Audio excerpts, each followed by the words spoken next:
Oke, selamat pagi semua. Hari ini akan kita mulai. Sedikit review dulu ya, yang kemarin saya ada yang tertinggal, mungkin yang kurang lengkap jawaban saya itu terkait dengan gerak melingkar uniform atau gerak melingkar beraturan ya. Jadi kalau Anda lihat gambarnya di sini, ya. Jadi ciri dari gerak melingkar itu adalah dia punya radius, ada titik pusat di sini.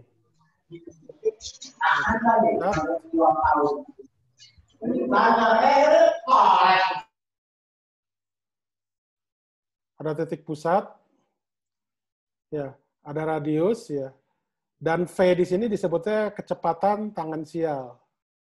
Oke, nah ada percepatan yang menuju pusat itu kita sebut namanya percepatan sentripetal ya kemarin ya. Jadi sentripetal ya, bukan sentrifugal. Kalau sentrifugal itu biasanya percepatan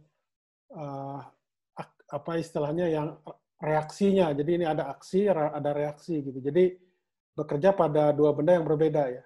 Nanti contohnya seperti ini. Kalau misalkan Anda naik sebuah kendaraan ya, mobil atau bis gitu, ketika kendaraan tersebut melewati sebuah lintasan yang bentuknya lingkaran, itu Anda seolah-olah akan merasa di dalam itu terlempar keluar gitu ya. Itu sebagai reaksi dari akibat mobil apa namanya ada apa mobil mempunyai percepatan sentripetal gitu ya. Nah, jadi kecepatan tangensial itu adalah turunan dari posisi ya. Itu adalah di apa dalam koordinat kartesian itu adalah Vxi tambah Vy. Jadi kalau nanti Anda tulis dalam koordinat polar itu bentuknya seperti ini. Persamaan strip 36 ya. Di mana V di sini itu adalah besarnya dari kecepatan tangensial, sedangkan min sin theta I tambah cos theta J itu merupakan vektor satuan dalam arah tangensial. Kemudian kalau kita perhitungkan percepatannya, ya, percepatannya itu adalah turunan dari apa namanya dv/dt, turunan dari kecepatan ya. V di sini besarnya apa namanya konstan ya, konstan. Jadi V di sini besarnya konstan. Yang berubah-berubah itu adalah tetanya.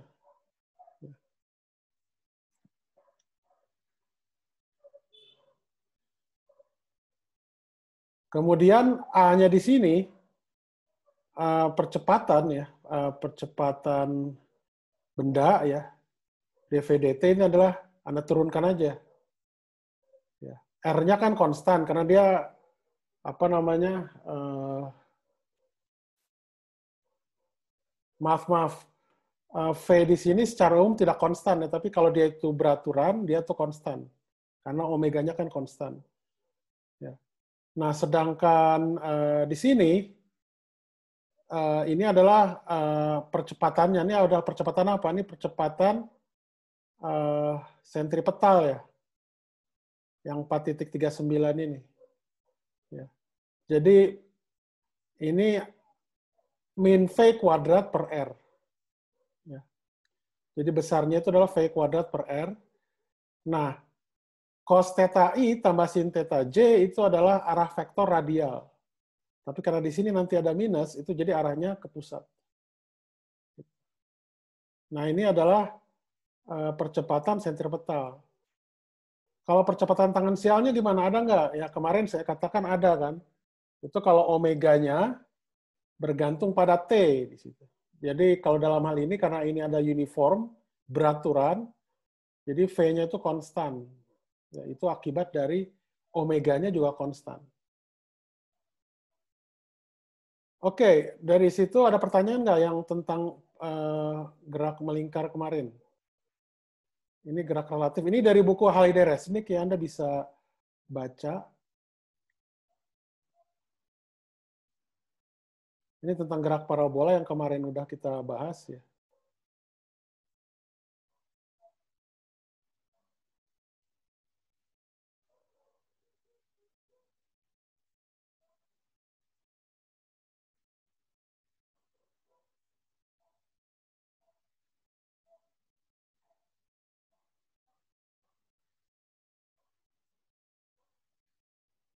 Oke, kemarin kita juga bahas tentang hukum Newton tentang gerak ya. Jadi ini review lagi. Jadi hukum 1 Newton ya itu terkait dengan jika sebuah benda itu punya percepatan yang 0, maka benda tersebut diam atau gerak lurus beraturan. Dengan kata lain, dia diam terus atau dia bergerak lurus beraturan dengan kecepatan konstan. Nah, hukum 1 Newton ini disebut juga hukum inersia. Itu yang berarti kecenderungan jadi ketika gaya sama dengan 0, itu benda itu cenderung mempertahankan keadaannya gitu atau inersia. Jadi kalau benda tersebut diam, ya diam terus. Ya, bergerak dengan kecepatan konstan dan bergerak kecepatan konstan. Gitu. Jadi tidak ada gangguan dari luar.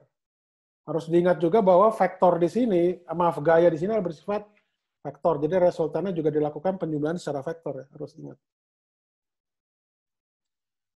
Nah, ini hukum 2 Newton tentang gerak ya. Jadi ini adalah perumusan yang bisa dikatakan menjadi mayoritas bahasan kita pada kuliah fisika dasar ini. Ya, jadi hukum 2 Newton itu adalah sigma F sama dengan M kali A. Jadi adalah jumlahan gaya bekerja pada suatu sistem itu sebanding dengan massa dan percepatannya. Jadi sigma F sama dengan M kali A. Kemarin kita beri catatan ya bahwa M di sini harus lebih besar dari 0 ya. Besar dari 0 karena agar supaya hukum Newton itu bisa berlaku ya. Kalau M sama dengan 0 itu hukum Newton tidak berlaku. Jadi kelemahan hukum Newton itu tidak pada benda yang tak bermassa. Jadi bendanya harus bermassa. Dan harus lebih besar dari 0. Kemudian satuan SI atau MKS untuk massa itu kilogram. Kemudian satuan untuk F itu Newton atau N disingkatnya. Itu kilogram kali meter persekuan kuadrat. Ya. Kemudian satuan A itu adalah meter persekuan kuadrat.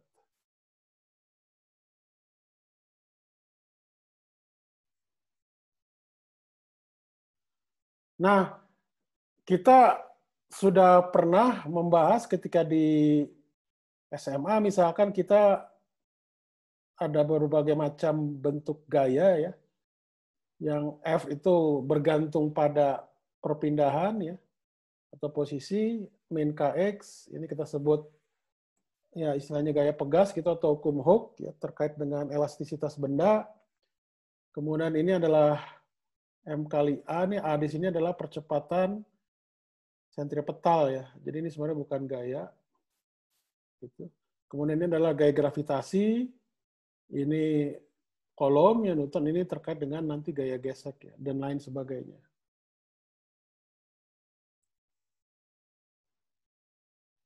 Ada pertanyaan nggak dari sini sampai sini?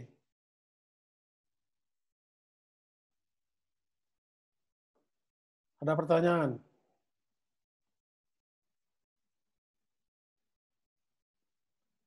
Tidak ada. Oke. Cukup jelas ya. Nah, jadi hukum 2 Newton itu menyatakan bahwa pengaruh lingkungan pada suatu benda secara kuantitatif dengan besaran yang disebut gaya F. Ya. Jadi F di sini bisa dikatakan merupakan gangguan dari luar ya. Jadi seperti misalkan benda itu diam, akan diam terus ketika kita tidak melakukan gangguan. Gangguan itu berupa apa ya? Kita berupa dorongan atau tarikan gitu ya. Seperti itu.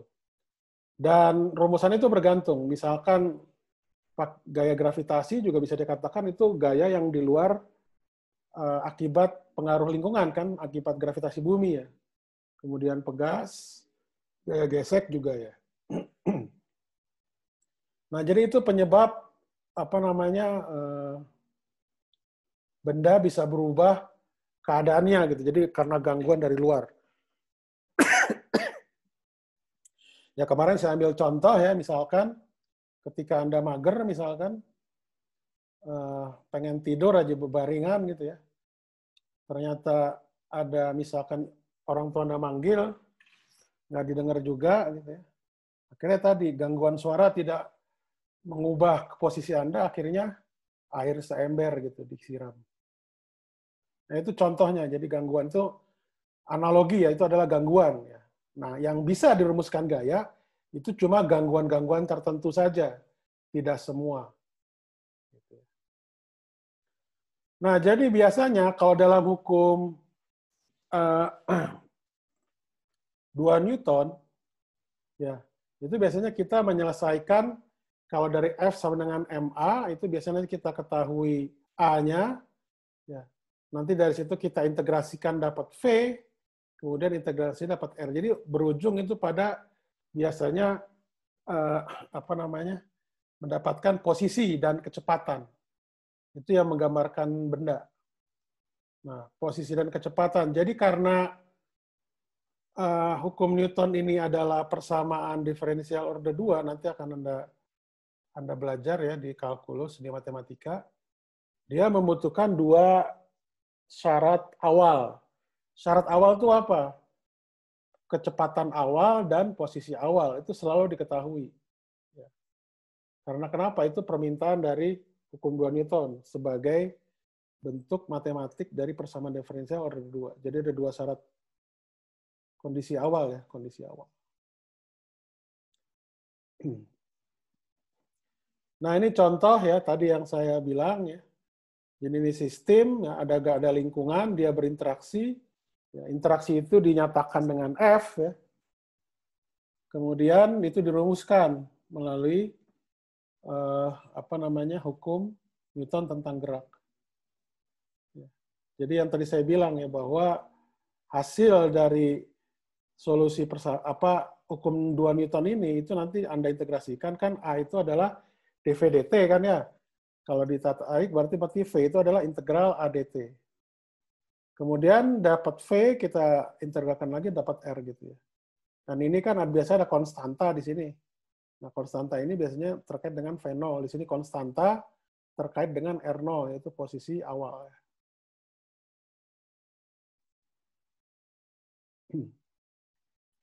Nah, yang ketiga itu ada hukum 3 Newton ya, apa namanya? Hukum 3 Newton itu terkait dengan aksi reaksi. Jadi setiap gaya aksi yang bekerja pada sebuah benda terdapat gaya reaksi yang bekerja pada benda lain yang besarnya sama tapi arahnya berlawanan. Ya. Jadi contohnya kalau seperti misalkan Anda mendorong sebuah benda, misalkan apa ya, dorong kubus gitu, kotak, atau Anda mendorong tembok, ya, Anda melakukan gaya pada tembok. Jadi gayanya itu bekerja pada tembok, hasil dorongan Anda atau gaya tersebut bekerja pada kubus atau kotak, ya, akibat ini Anda, apa namanya, dorongan Anda. Nah, itu gaya aksi akibat Anda. Nah, reaksinya gimana? Itu adalah gaya yang bekerja pada Anda akibat tadi sentuhan dengan tembok atau kubus atau kotak gitu ya. Jadi arahnya berlawanan gitu ya. Jadi kata kuncinya itu besarnya sama, berlawanan, dan bekerja pada 2 benda yang berbeda. Nah, jadi hukum 3 ini secara umum ya itu bentuknya kuat. Artinya apa? Antara gaya aksi dan reaksi itu segaris. Kalau yang lemah, bentuk lemahnya itu tidak segaris. Cuma saya kesulitan mencari contoh untuk yang bentuk lemahnya ya. Apa namanya, hukum 3 Newton ini pada umumnya yang diberikan contoh nanti itu terkait dengan bentuk kuatnya, yaitu hukum 3 Newton yang bentuk kuat. Artinya gaya aksi dan reaksinya itu segaris.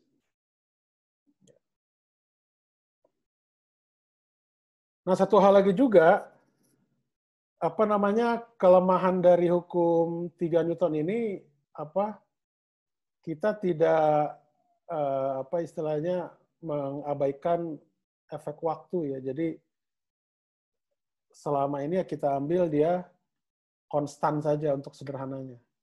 Walaupun memang nanti ada seperti gaya pegas itu kan dia tidak konstan ya. Atau gaya ini nanti kolom misalkan, atau gaya gravitasi kan. Jadi ya ini tidak perlu merambat sehingga memerlukan waktu.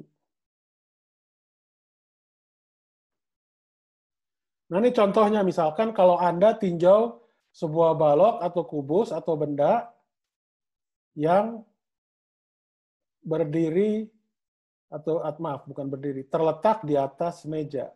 Dia dalam keadaan diam. Analisa gayanya pada benda tersebut itu adalah N, gaya normal, akibat persentuhan benda, dan W-nya itu adalah gaya berat. Ya, akibat adanya gravitasi bumi. Apakah N dan W ini termasuk aksi reaksi bukan? Ilham Pratama. Iya, Pak. Termasuk aksi reaksi? Iya. Gerald Akbar. Iya, Pak.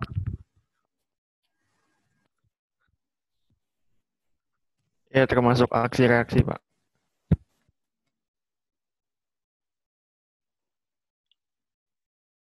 Ahmad Romi. Pertanyaannya itu N dan W aksi reaksi Termasuk atau aksi bukan, reaksi Pak? atau bukan? Bukan, Pak. Kenapa? Karena gaya beratnya bekerja kepada benda balok, terus N-nya juga bekerja pada benda balok. Oke. Terus aksi reaksi N-nya di mana? Aksi reaksinya dari kontak balok ke mejanya, Pak. Jadi baloknya menimbulkan gaya normal dari balok ke meja, dan mejanya menimbulkan gaya normal dari meja ke balok. Oke. Kalau gaya W, gaya berat? Gaya W itu balok ditarik oleh bumi, terus aksi reaksinya bumi ditarik oleh balok, tapi nggak ngaruh gitu, Pak. Oke, dia bekerja di mana ya aksi reaksinya? Yang W ini, reaksi dari ini pasangan aksi reaksi dari gaya berat balok bekerja di mana? Bekerja di balok. Kan dibilangin itu pada dua benda yang berbeda. Bekerja di balok dan di bumi. Yang ini, jadi misalkan yang aksinya misalkan ini adalah W, bekerja pada balok. Yang W-nya di mana? Reaksi dari W, pasangannya. Reaksinya bekerja pada bumi. Ya, di mana bekerjanya?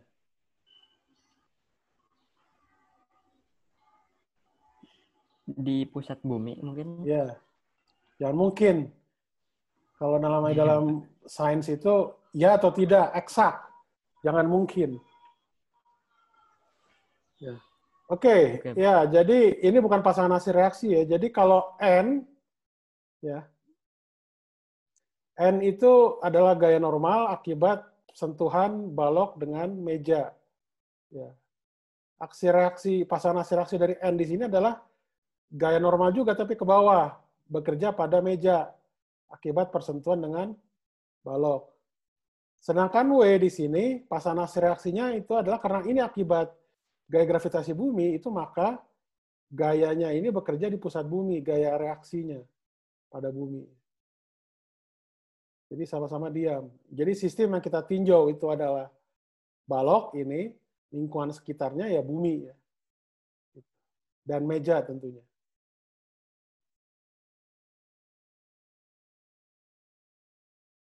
Nah ini contoh lagi. Nah ini kudanya kurang bagus ya gambarnya. Jadi ini adalah sebuah seekor kuda itu menarik gerobak ya. Jadi tarikan ini di sini dia bekerja pada gerobak ya. Sedangkan kuda itu merasa maaf. Ya, ini bekerja pada balok ditarik pada gerobak, maaf. Maaf, salah. Jadi gaya F di sini itu apa namanya bekerja pada ini, apa namanya tuh? Talinya ini, ya, pada tali. Yang diinikan di kuda. Sedangkan gaya ininya itu bekerja pada balok, ya, sebagai aksi reaksi pasangannya. Jadi satu bekerja pada tali, satu bekerja pada gerobak. Ya, gerobak atau balok. Nah, karena gaya aksi reaksi seperti tadi yang saya bilang, jumlahannya itu adalah 0 ya. Yang ini adalah 0. Ini aksi plus reaksi. Dia sama besar, arahnya berlawanan.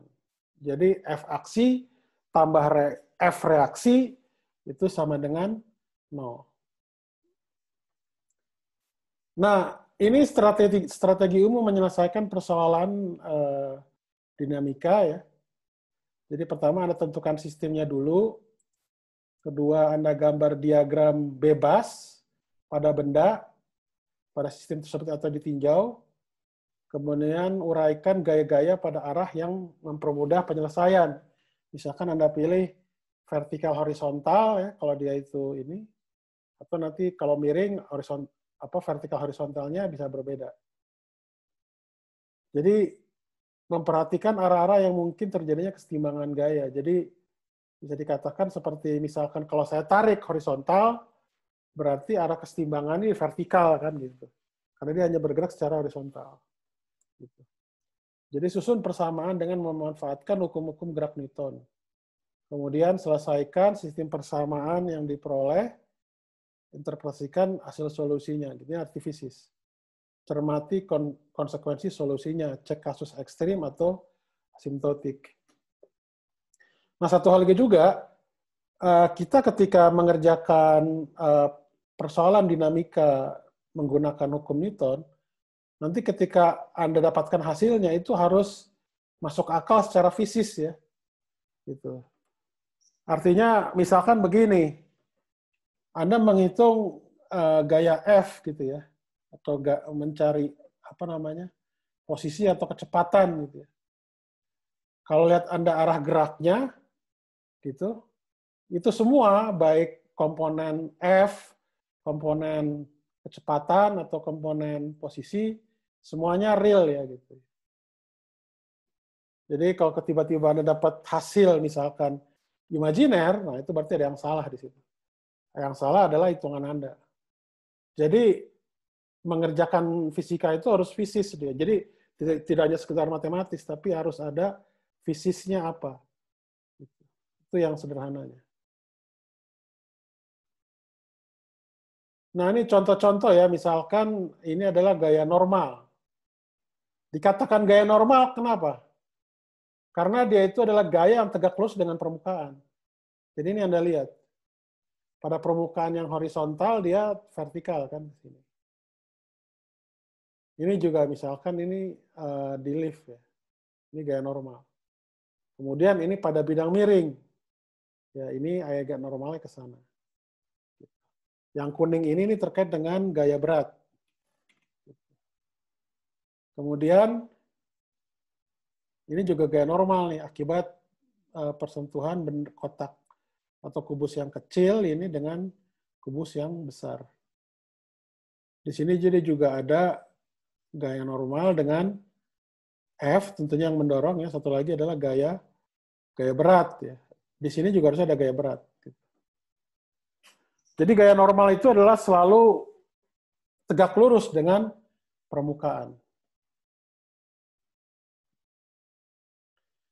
Kemudian ada gaya gesek, ya gaya gesek itu juga sama dengan gaya normal, analog dengan gaya normal. Gaya gesek itu akibat persentuhan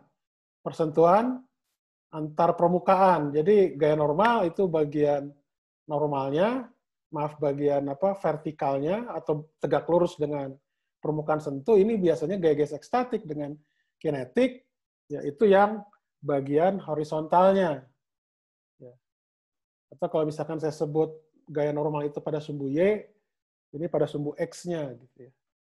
Itu kan bisa pada bidang miring atau bidang yang horizontal.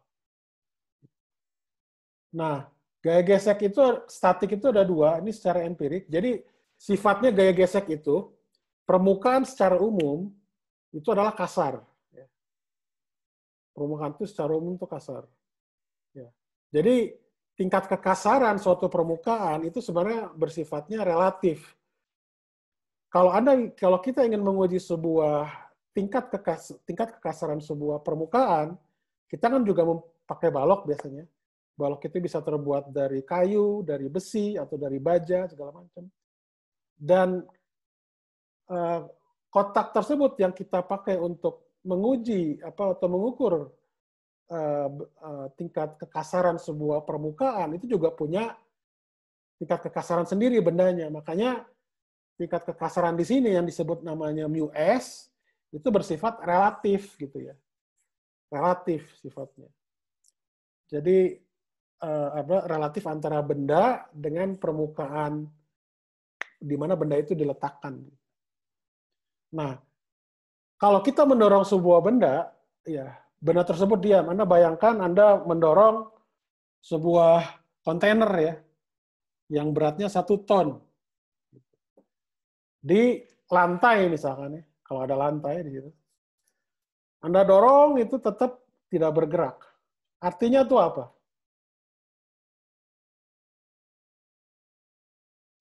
Kalau dalam konteks gaya gesek statis.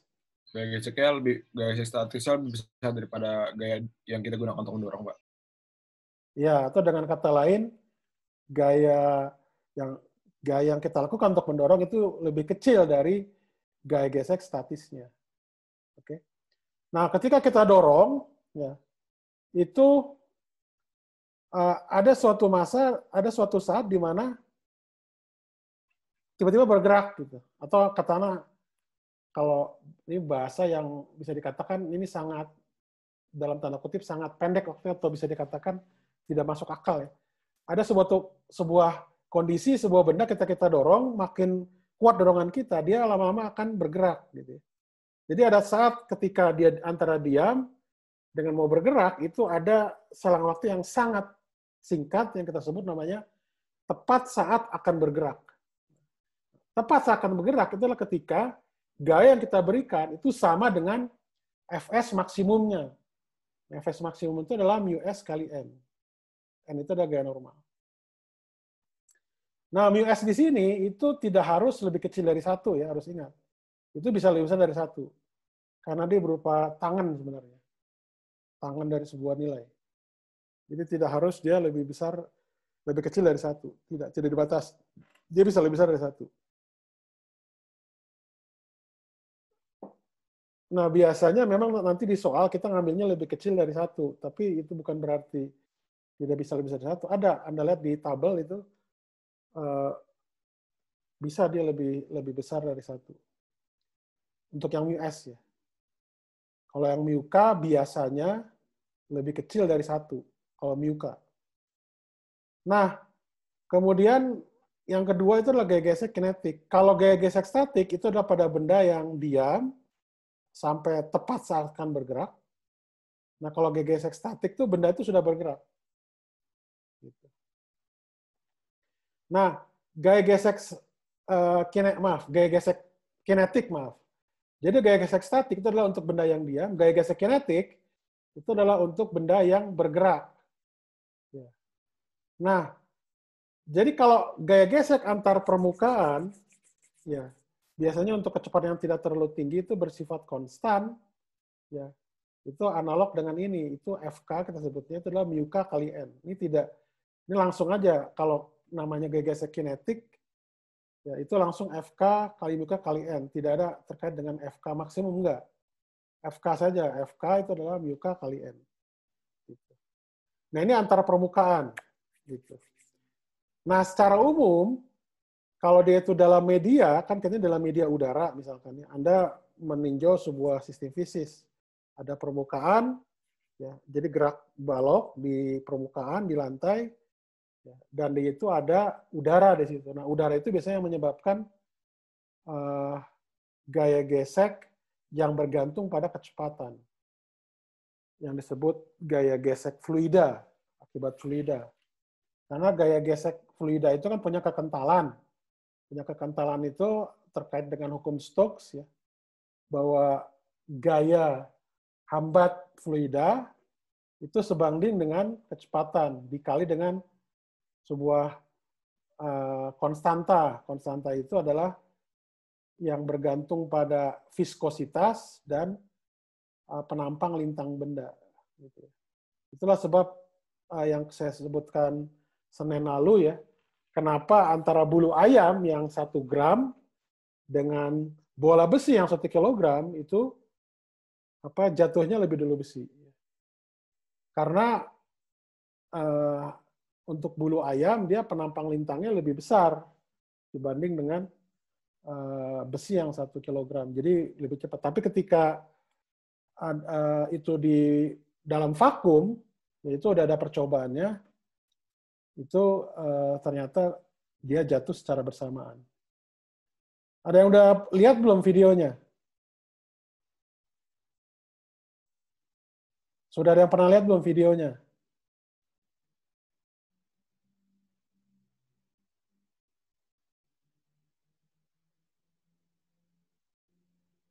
Ada yang belum pada lihat? Halo, pada tidur semua nih. Jevan, Jedidia. Udah lihat belum videonya? Belum, Pak. Ignatius Ferry? Belum, Pak. Belum. Oke. Nanti coba akan saya cari di sini kita tampilkan. Nah, umumnya gaya gesek kinetik itu lebih kecil ya dibanding gaya gesek statik. Ini harus diingat. Sebentar.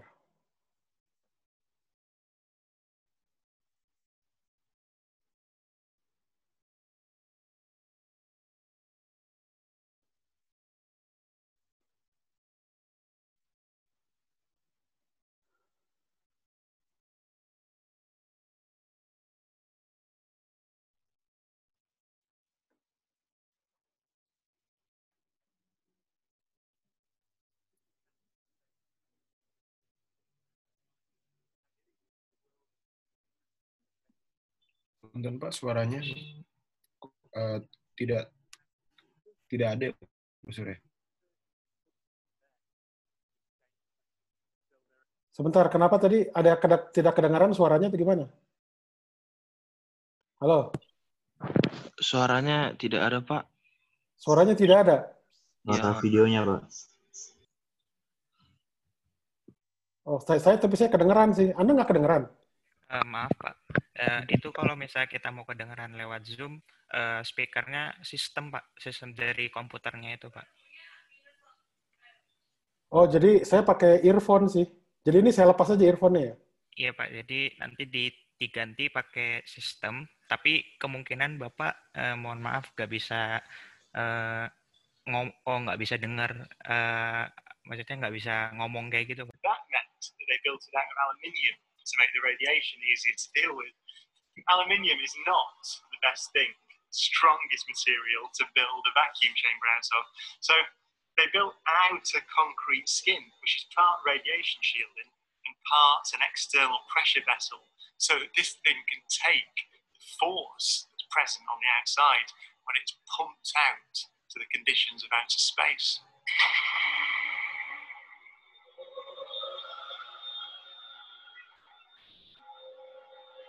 Galileo's experiment was simple. He took a heavy object and a light one and dropped them at the same time to see which fell fastest.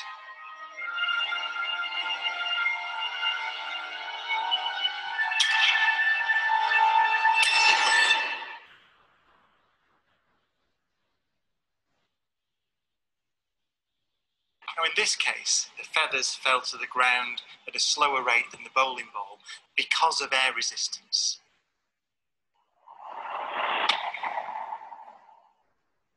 So, in order to see the true nature of gravity, we have to remove the air.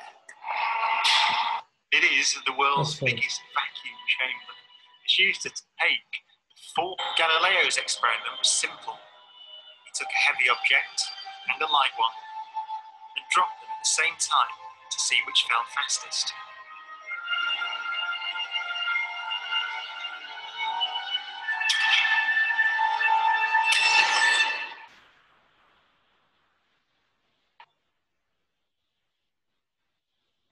Now, in this case, the feathers fell to the ground at a slower rate than the bowling ball because of air resistance.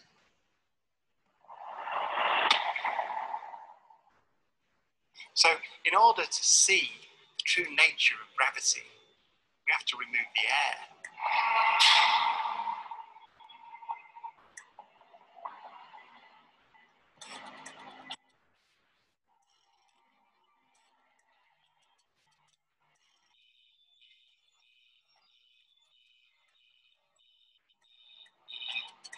It takes 3 hours to pump out the 800,000 cubic feet of air from the chamber. We dropped 2 millitorr in the last 30 minutes. Once it's complete, there's a near perfect vacuum inside. 10% open. Station 1, go for drop. TCV 30-1, pressure set point at 240 psi. We are go for drop. 10, 9, 8, 7, 6, 5, 4. Covers on. 2, 1. Release.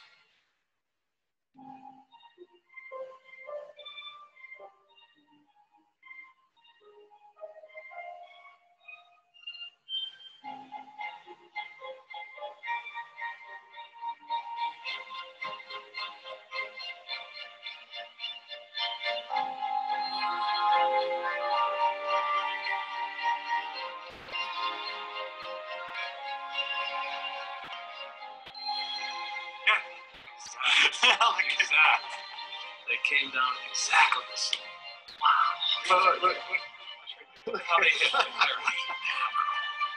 Exactly the same. Feathers don't move. Nothing. Look at that. That's just brilliant.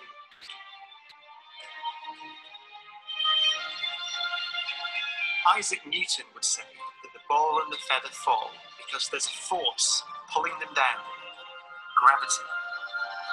But Einstein imagined the scene very differently. The happiest thought of his life.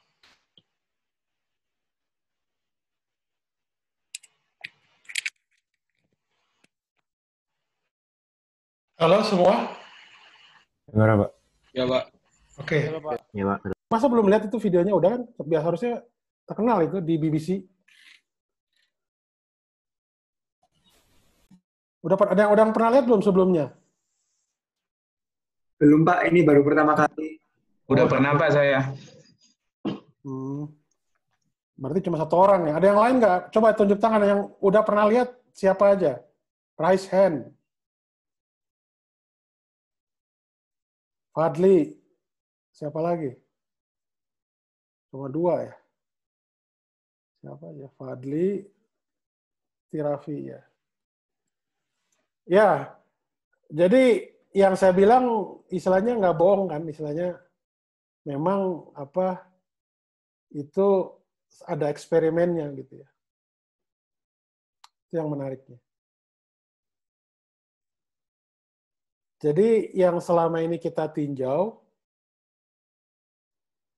itu biasanya di luar yang ada udaranya gitu. Oke, Anda bisa lihat ke buku Halliday Resnick ya.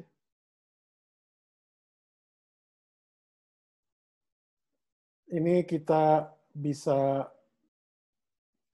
bahas misalkan di halaman 93.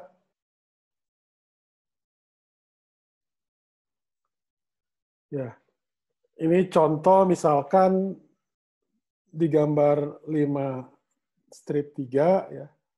Itu ada 3 situasi ya, di mana 1 atau 2 gaya bekerja pada sebuah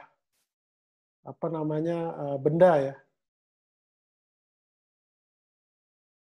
Jadi dianggap lantai itu licin. Gitu ya.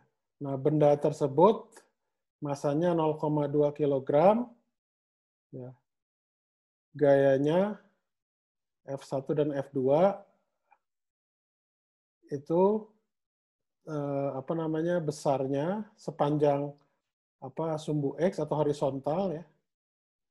Besarnya itu adalah 4 Newton, F2 2 Newton, kemudian gaya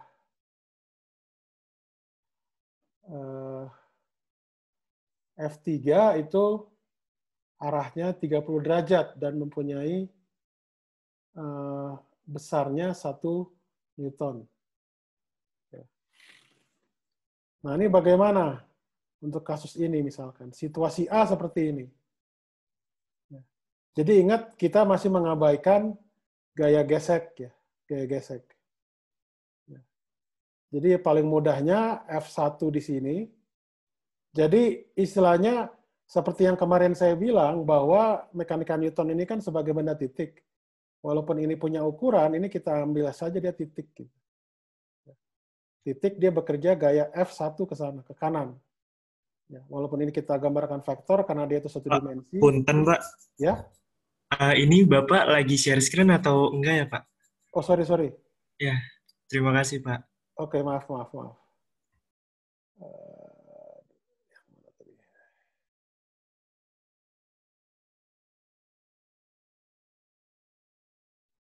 Sorry.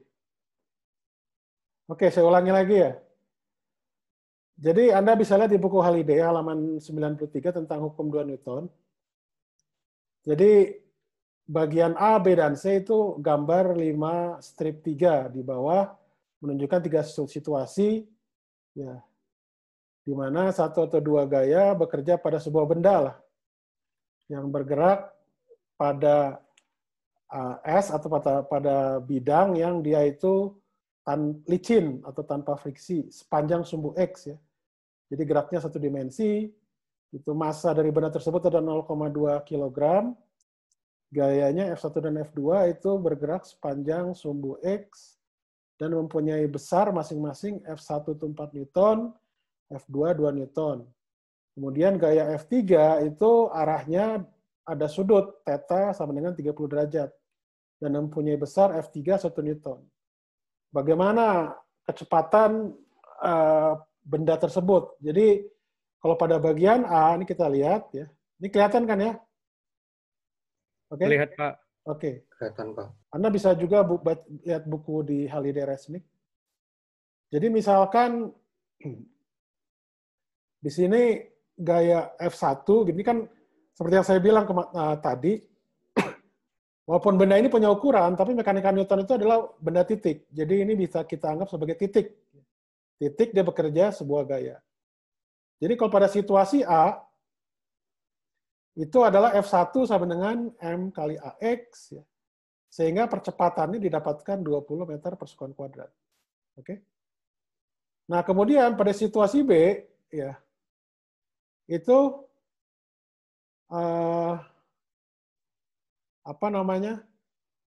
F1 arahnya ke kanan, F2 arahnya berlawanan ke kiri. Ya. Jadi sekali lagi nih pada titik, ini titik ya, jadi istilahnya yang nah gambar kedua ini yang disebut namanya diagram bebas benda. Jadi arahnya F1 ke kanan, F2 ke kiri. Jadi kalau ke kiri kan negatif ya. Jadi konvensinya biasanya ke kanan itu positif, kiri negatif, atas positif, bawah negatif.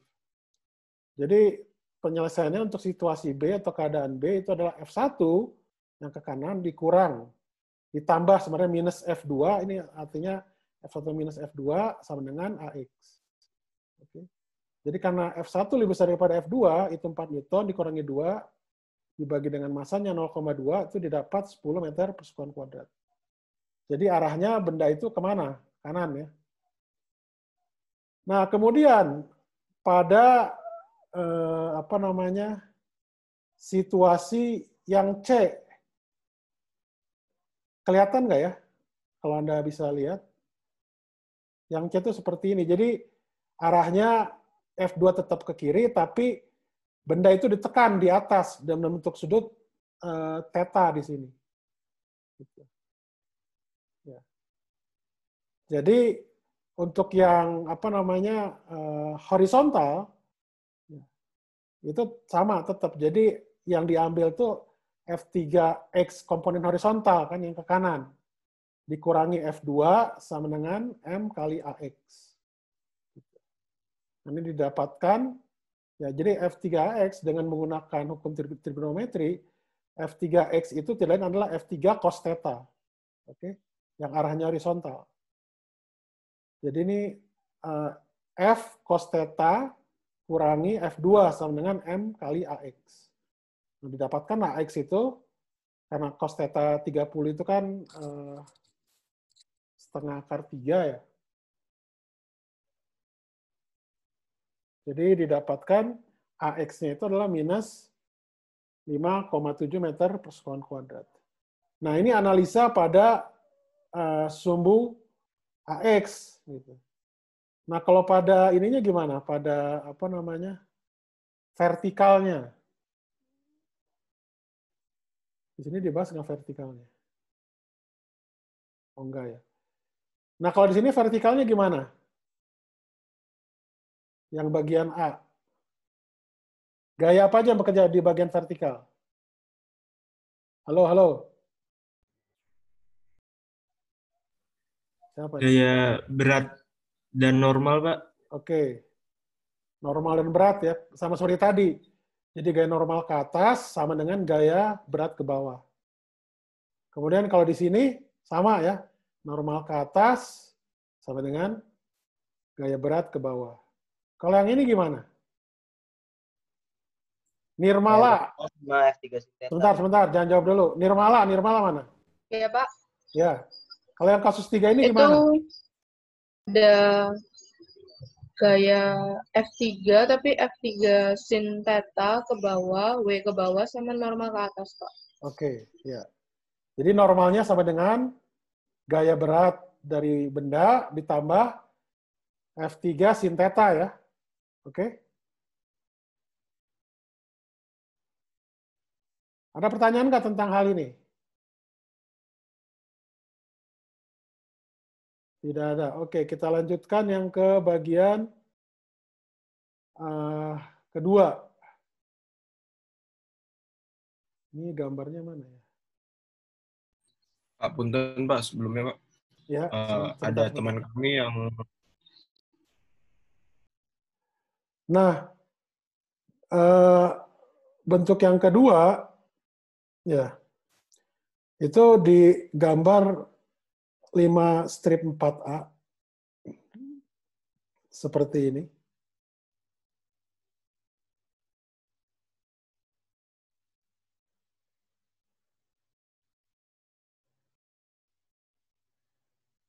Jadi, apa namanya,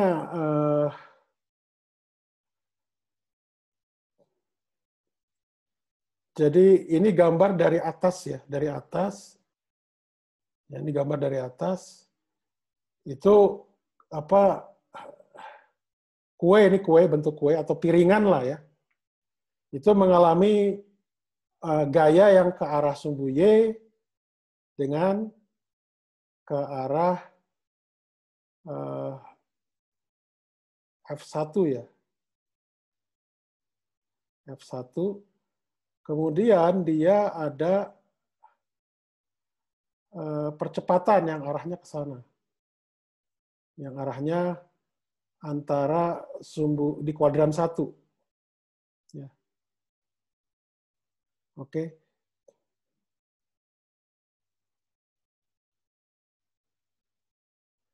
Jadi ada F1 yang besarnya 10 Newton, ada F2 yang besarnya 20 Newton. Ya. Besar percepatannya itu adalah 3 meter per sekon kuadrat. Seperti yang terlihat di gambar. Ini. Nah, ini ada sudutnya, percepatannya itu ada 50 derajat, yang F1 itu terhadap sumbu X, yang negatif tuh 30 derajat. Jadi ini pengerjaannya itu harus pakai vektor ya, yang paling mudah sebenarnya. Kalau misalkan ini F2 yang dicarikan nanti F3 kan. Berapa F3? Gitu ya. Nah, jadi gini, kalau ditanyakan vektornya saja, itu sebenarnya sudah mengandung 2 pertanyaan. Pertama, besar vektor. Anda tidak perlu nyari besar vektor, maaf. Anda tidak perlu lagi nyari vektor satuan arahnya. Jadi kalau ditanyakan vektor itu berarti ditanyakan gayanya berapa? Karena di sini ditanyakan gayanya berapa F3, berarti cukup F3 dalam bentuk vektor. Tapi kalau di sini ditanyakan gaya ketiga, termasuk di sini arah vektor satuannya dan besarnya, gitu ya, dalam sudut. Jadi Anda harus menghitung banyak hal di sini. Jadi kalau ditanyakan vektornya saja cukup sebenarnya. Anda tinggal menambahkan. Sebentar, ini yang baru siapa? Farel tadi yang izin ya? Iya Pak, betul. Oke. Kalau Hazli enggak ya?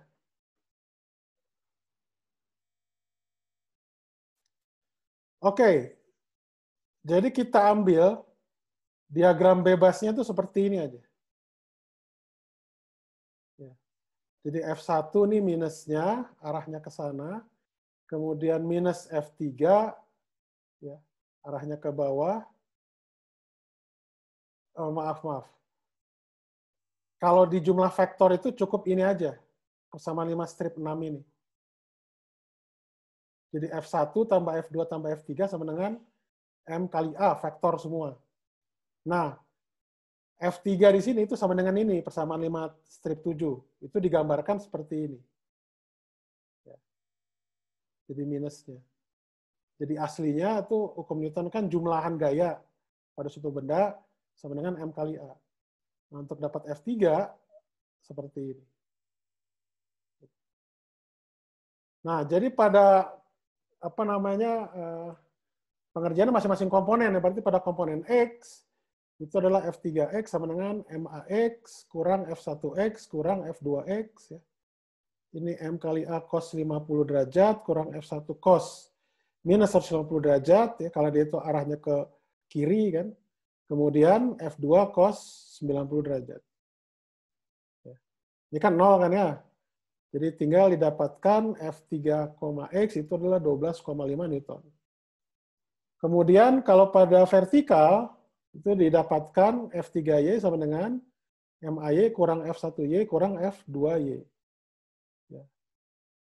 Jadi hasilnya adalah minus 10,4 Newton. Jadi gaya pada sumbu X, komponen F3 pada sumbu X itu adalah 12,5 Newton, pada sumbu Y, F3Y itu adalah minus 10,4 N, 4 Newton. Jadi kalau F3 dituliskan, itu sama dengan seperti ini. 12,5 Newton arah I dikurangi 10,4 Newton arah J. Jadi kalau Anda ditanyakan berapa gaya F3, menjawab ini saja cukup. Tapi yang ditanyakan di situ tadi besarnya ya, vektor satuan dan arah sudutnya kemana. Ya berarti Anda harus menghitung ininya, besar F3. Ya. Kalau besar F3, ya, itu berarti kalau vektor satuannya itu adalah F3 vektor dibagi dengan besarnya. Oke, itu dapat arah vektor satuan. Kemudian untuk yang tetanya, sudut dari F3 terhadap sumbu X, itu biasanya kita ambil tangannya. F3,Y per F3,X itu adalah tangan theta. Jadi sudut F3 kebetulan kita dapatkan dia minus, kan, sesuai bahwa dia itu memang di kuadran keempat. Dari sini ada pertanyaan nggak?